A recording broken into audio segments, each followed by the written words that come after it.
Syrians to go back home again, they need to see safety and security first, and safety and security based on an inclusive political settlement which allows everyone to return to they were forced out of.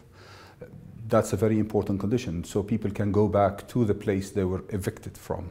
And if we don't achieve that, and that can only be achieved through an inclusive political process, people will not go back, or will go back partially, and they will not feel confident to go back. So this is an extremely important topic. I don't see peace in Syria happening without the return of Syrians abroad, in addition to the fact that the Syrian middle class and the professionals have left the country, and we will need those people to come back and rebuild.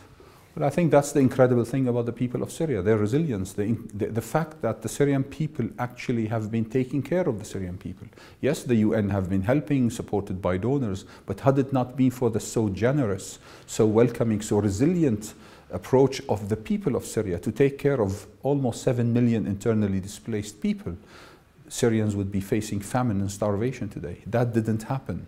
It's because of Syrians taking care of Syrians. So the sense of community is still very strong. Affected, definitely. Negatively affected, that's for sure. But I think we have very solid grounds to rebuild on. We need to rely on a history of Syrian civil service that proved even until now very resilient. I mean, yes, it needs to be depoliticized, and that could be done. Secondly, we need to make sure that Syria also relies on its civil society, as I mentioned before.